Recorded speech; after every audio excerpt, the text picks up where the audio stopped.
In place for some Florida nursing homes you may not have heard about as part of the state's program to isolate centers with COVID-19 patients. Nursing homes are now taking in sick patients. Well, concerned families want to know what policies are in place to keep healthy residents from getting sick with a potentially deadly coronavirus. Our Jay O'Brien joins us now with that story. He is just the light in my family's life. Danielle Cohen is worried about her grandfather. About a month ago, he called to say his Broward County nursing home would soon be taking in COVID patients. They would be converting a hallway of the building into an isolation wing to bring COVID positive residents from hospitals up to 2 hours away. That facility started what Florida calls an isolation center, opened when a nursing home signs up with the state to take in COVID-positive patients that are okay to leave a hospital but not cleared to go home.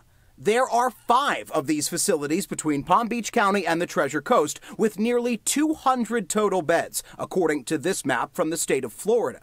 Typically, COVID patients move into a separate building or wing to prevent further spread. Cohen asked what exact policies are in place to keep the virus from spreading to other residents. What I found was pretty shocking.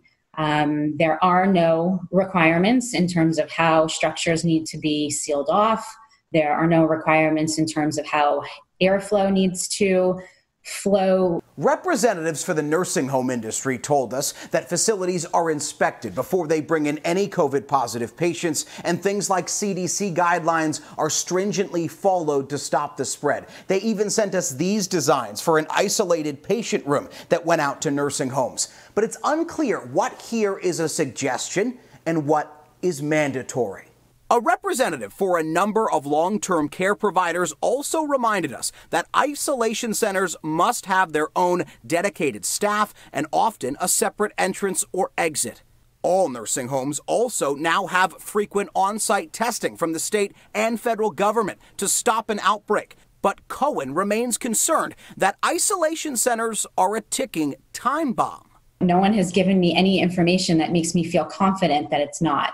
The Florida Agency for Healthcare Administration, AHCA, oversees long-term care facilities in the state. We asked them, what specific policies do nursing homes have to follow when it comes to isolation centers? They got back to us saying that they got our email, but they haven't yet answered that specific question.